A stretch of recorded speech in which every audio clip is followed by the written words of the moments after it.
Everyone, welcome to my YouTube channel the soulful diary. आज के video में हम बात करेंगे रविंद्रनाथ टैगोर की पोम द ब्रोकन सॉन्ग के बारे में। पोएट के बारे में हम पहले ही एक वीडियो में डिस्कस कर चुके हैं जिसका लिंक डिस्क्रिप्शन में है। चलिए आज पोम को डिस्कस करते हैं। पोम को इन डेप्थ डिस्कस करने से पहले जान लेते हैं उसके कुछ की features. The Broken Song is a narrative poem focusing on three central characters: Kashina, the young and talented singer, Baraj Lal, the aged singer, and Pratap Ray, the aging king. The poem opens with Kashinath singing in front of an enthralled audience of courtiers. The courtiers are amazed at Baraj Lal's sheer technical virtuosity, yet Pratap Ray, the old king, sits unmoved. He can only appreciate his old friend Baraj Lal's singing, which transports him to his past, to his memories of his friends and his wedding.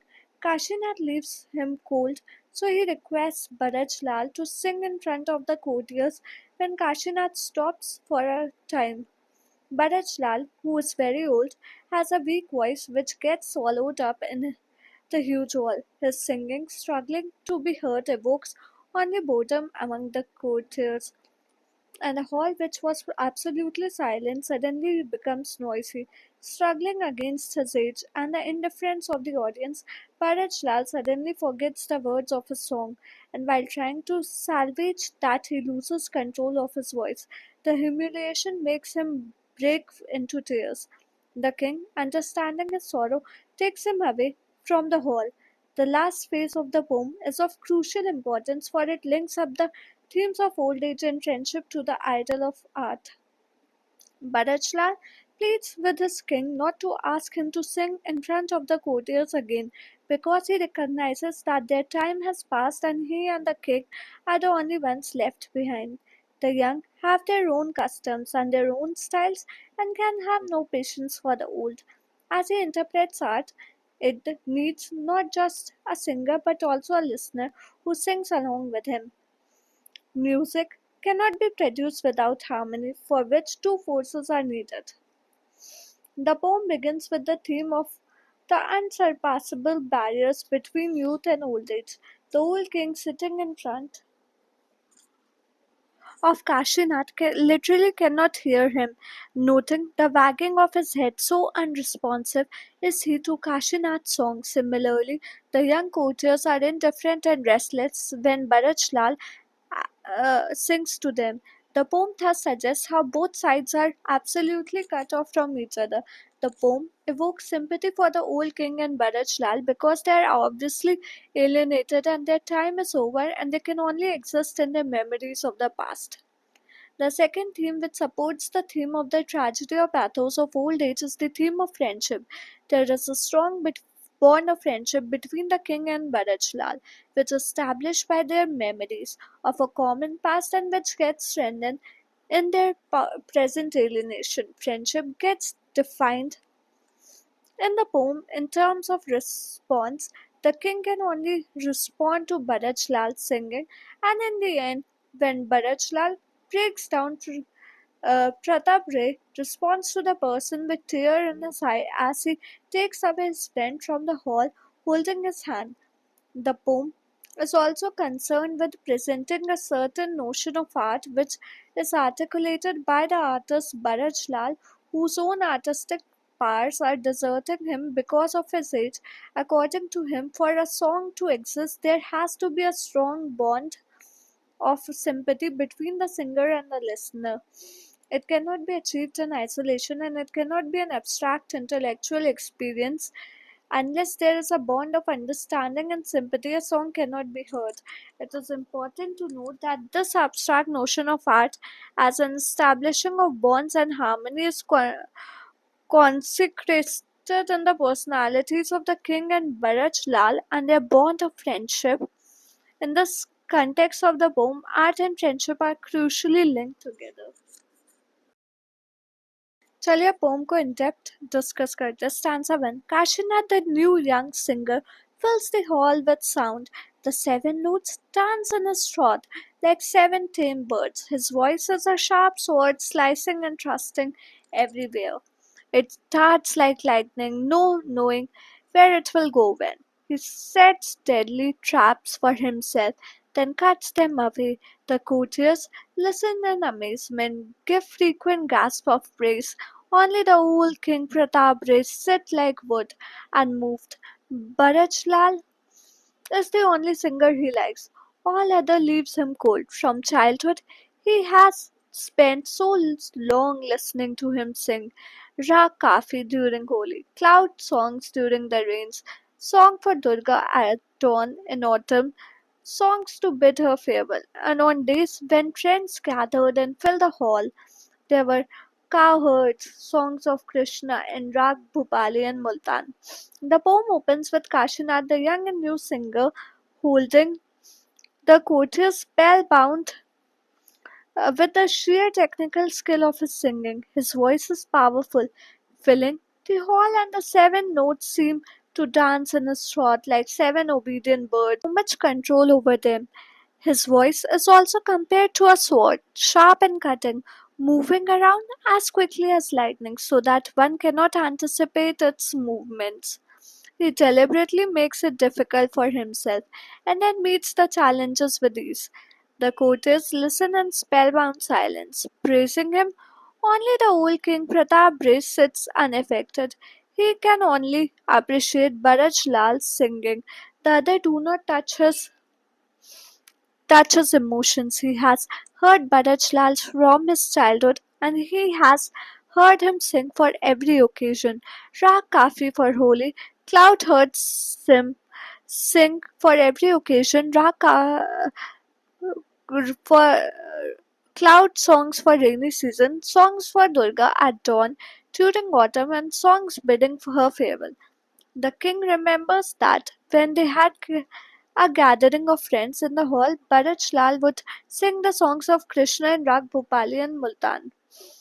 The poem begins with a technical skill of the young and new singer Kashinath, describing in detail the way his technical artistry held the courtiers spellbound. In stark contrast to the courtiers, the old king sits there unimpressed and can only remember his old singer Bharat Lal, who can satisfy him. For linked with Bharat Lal's singing are the king's memories of his past, which come alive for him. The lines juxtapose two perspectives on music. One is the wonder aroused by the sheer technical brilliance of the artist, whereas the other, revealed through the old king's memories, is a more personalized notion of music as associated with the personal lives of the singer and the audience.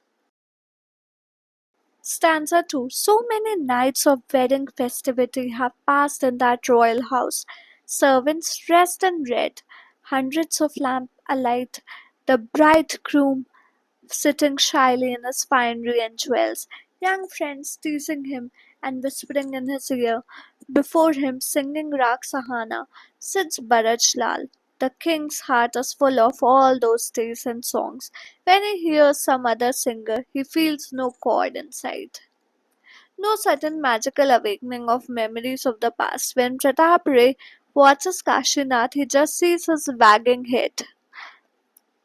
Tune after tune after tune, but none with any echo in the heart. The king remembers his wedding celebration in his palace, with the servants dressed in red and hundreds of lamplights. He remembers himself as the young and shy bridegroom sitting amongst his friends, being teased by them and singing Rag Sahana. Before him sat Barajlal. The king is so involved in his past that no other singer can touch his emotions. No other singer suddenly transports him to the past. When Pratap sees Kashinath, he only observes his shaking head in song after song, but he cannot respond to him. These lines continue with the king's nostalgic attachment to the past. It is important to note the use of the present tense in the king's memories, suggesting that for him the past is literally recreated, so complete in his response to Bharat Lal's song. Whereas when he sits in front of Kashinath, he literally cannot hear him. Kashinath singing for him is a visual experience. He watches Kashinath and he just sees his wagging head. It does not evoke any response in him. Stanza 3. Kashinath asks for a rest and the singing stops for a space. Pratap smilingly turns his eyes to Bharaj Lal. He puts his mouth to his ear and says, Dear Ustad, give us a song, as songs ought to be. This is no song at all. It's all tricks and games like a cat hunting a bird. We used to hear songs in the old days. Today they have no idea. Old Bharaj Lal, white-haired, white turban on his head, bows to the assembled courtiers and slowly takes his seat. He takes the tanpura in his wasted, heavily veined hand and, with lowered head and closed eyes, begins Rag Yaman Kalyan. His quavering voice is swallowed by the enormous hall. It is like a tiny bird in a storm, unable to fly for all its tries. Pratap Ray, sitting to the left, encourages him again and again. Superb, bravo, he says in his ear, sings out aloud. When Kashinath stops for a while, Pratap Ray turns to his friend Bharaj Lal sitting next to him and urges him to sing. He wants Bharaj Lal to sing in the traditional way, not appreciating the new style, which is all technique and no emotion, like a ruthless game of a cat hunting a bird. The king feels that true songs were heard in the days that are past, not any longer. Bharat Lal is introduced in these lines, and the description focuses on his old age. White haired and wearing a white turban, Bharat Lal bows to the assembly and takes a seat slowly. He lifts the tanpura in his old, heavily veined hands and begins to sing Rag Yaman Kalyan with closed eyes and bent head. His trembling voice is too soft for the huge hall. It is described as a tiny bird in a storm, struggling yet unable to fly. Pratap Ray encourages his friend throughout, applauding him and asking him to sing out aloud. In stark contrast to the powerful voice of Kashinath, Parachlal's voice is thin and quavering. The poet deliberately reintroduces the simile of the bird to highlight the contrast. The seven tamed birds which dance in Kashinath's throat become, in case of Bharachlal, a tiny bird fluttering against the storm. In the case of Kashinath, the bird simile is also seen in terms of a hunter's game and a cat and bird game. The emphasis begins on power when Bharachlal, the emphasis is on his helplessness. Stanza 4. The courtiers are inattentive. Some whisper amongst themselves. Some of them yawn, some doze, some go off to their rooms. Some of them call to servants. Bring the hookah, bring some pan. Some fan themselves furiously and complain of the heat. They cannot keep still for a minute. They shuffle or walk about. The hall was quiet before, but every sort of noise has grown. The old man singing is swamped, like a frail boat in a typhoon. Only a shaky fingering of the tanpura shows it is there. Music that should rise on its own joy from the depths of the heart is crushed by heedless clamor, like a fountain under a stone. The song and Bharachlal feeling go separate ways, but he sings for all he is worth to keep up in the honor of his.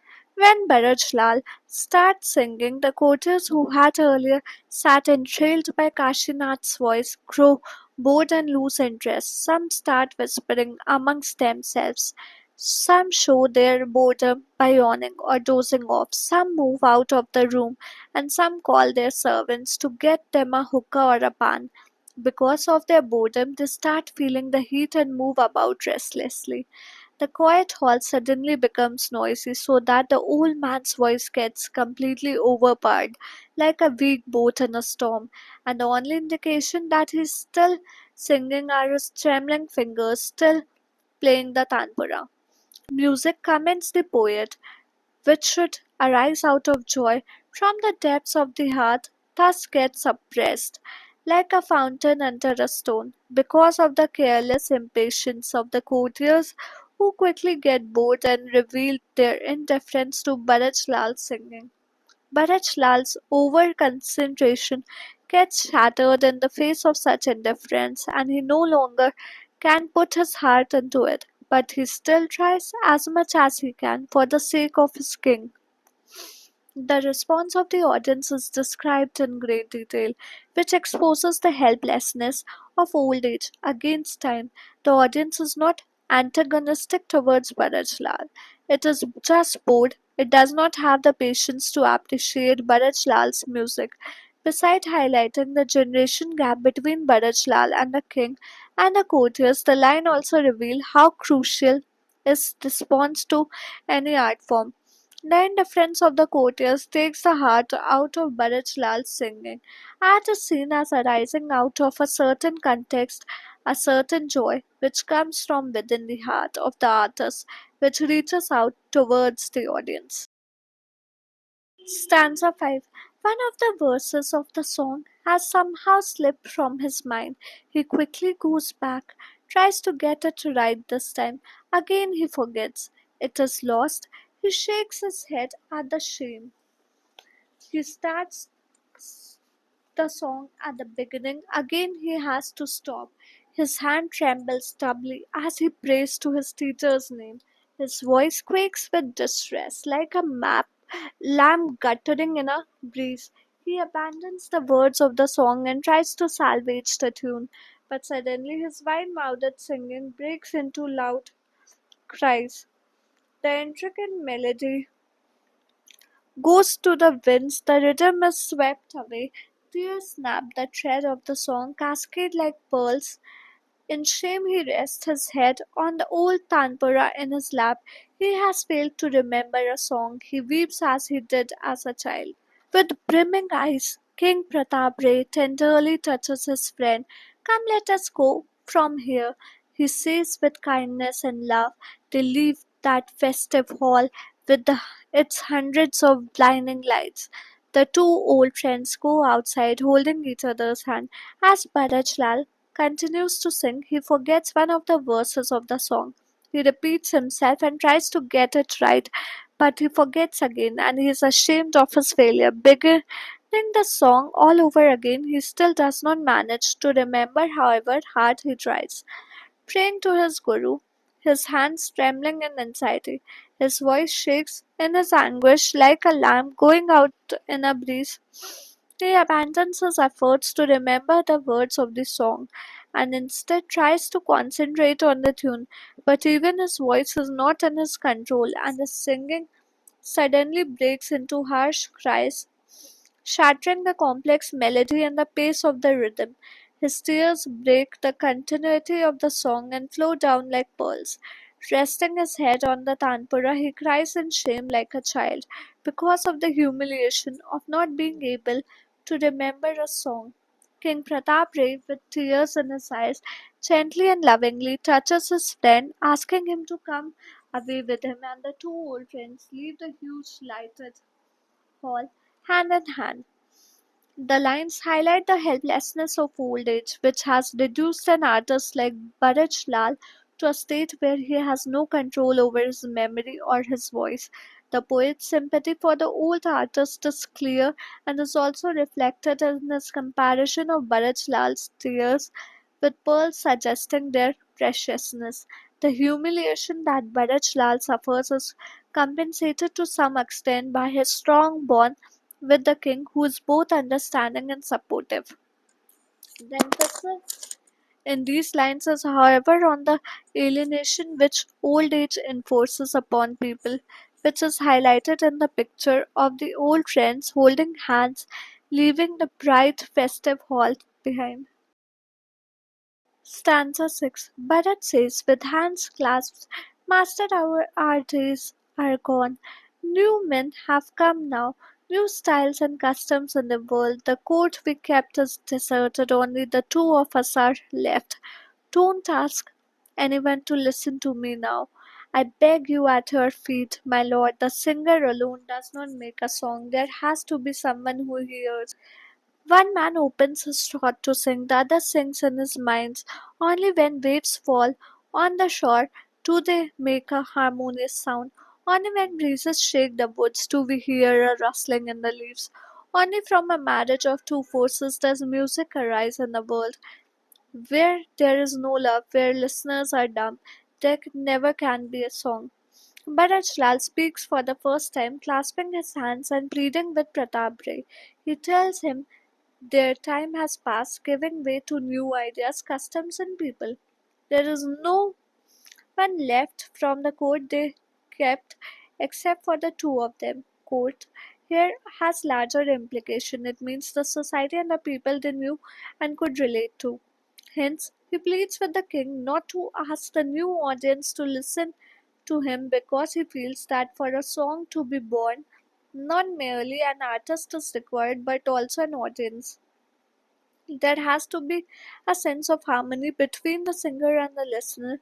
For a song to be complete, the waves, he continues, have to fall on the shores for the lapping to be heard. The breeze has to shake the trees for the rustling to be heard. Similarly, only when there is a blend between two forces can music be born. Where there is no love, where the listener cannot sing along in harmony with the singer in their mind, music can never exist there. The first four lines repeat the idea of the alienation engendered by old age. Living amongst the new generation, the old king and his friend can only remember the past nostalgically. But Bharajlal asks his friend to come to terms with the terrifying reality of their situation. But the next six lines are about art, about what is required for a song to exist. It requires, according to Bharajlal, a sympathetic relationship between the singer and the listener. It cannot be achieved in isolation, for he says it is not merely the singer who makes a song but also a listener. For art to exist, there has to be a harmony between two forces. The experience of art, then, is not an abstract intellectual experience, it is a forging of bonds, it is about the recognition and understanding of love, that is about active and sympathetic response. Poetic devices in Rabindranath Tagore's The Broken Song, the poetic devices like juxtaposition, imagery, and symbolism are used to contrast the new poet's vibrant voice with the old king's stillness, highlighting the power of art and the importance of expression. Juxtaposition. The poem contrasts the new young poet, whose voice is described as a sharp sound that slashed and pierced, with the old king, who is described as like wood, unmoving. This contrast emphasizes the dynamic nature of the new poet's art against the stagnant nature of the old king. Imagery. The poem uses vivid imagery to create a sensory experience for the reader. For example, the description of the new poet as a bird while the old king is like a wood evokes a sense of movement and stillness. Symbolism. The broken song itself can be interpreted as a symbol of the fragility and potential for disruption of artistic expression, while the old king's stillness could symbolize the suppression of creativity. Alliteration. The repetition of consonant sounds such as sharp sound and slashed and pierced can enhance the musicality of the poem. Assonance. The repetition of vowel sounds such as the bird and wood can create a sense of rhythm and flows. Structure. The poem structure with its distinct section and contrasting imagery further emphasizes the central themes of the poem. Themes. The poem Broken Song by Rabindranath Tagore explored themes of the power of music, the importance of connection, and the contrast between youthful passion and the quiet wisdom of age. It highlights how music arises from the union of two forces and the need for both a singer and a listener to create true harmony. The power of music. The poem emphasizes that music, like a broken song, can be powerful and meaningful even when it's not perfect or complete. The act of singing and listening is presented as a vital process, and the poem suggests that music can only truly exist when there is connection between the performer and the audience. Connection and harmony. The poem highlights the importance of connection and harmony, both in music and life. It suggests that true music arises from the meeting of two forces, like the waves and the shore or the wind and the leaves. This idea extends to human relationships. where a singer and a listener must be present for music to flourish. Youthful passion versus quiet wisdom. The poem contrasts the sharp sound of the young poet with the unmoving nature of an old king, suggesting that age brings a different kind of understanding and wisdom. The old king, though surrounded by music and festivities, feels no joy, while the young poet's voice is described as slashing and piercing. The nature of song. The poem explores the idea that a song is not just a collection of notes but a reflection of the soul and the heart. The old barrage, with his head and eyes closed, plays the tanpura, and his music is described as like a bird in a storm, unable to fly for all its worth. This suggests that even in a state of seeming limitation, music can still be powerful and moving. Thank you. I hope आज की video आपको अच्छी लगी। कैसी लगी हमें comment करके बताएं और हमें ये भी कमेंट करके बताएं कि आप आने वाले वीडियोस किस टॉपिक पर देखना चाहते हैं। अगर वीडियो अच्छी लगी तो like share and subscribe to my channel. मिलते हैं कल एक और इन्फॉर्मेटिव वीडियो के साथ शाम 4 बजे। Thank you till then keep watching and keep supporting the soulful diary.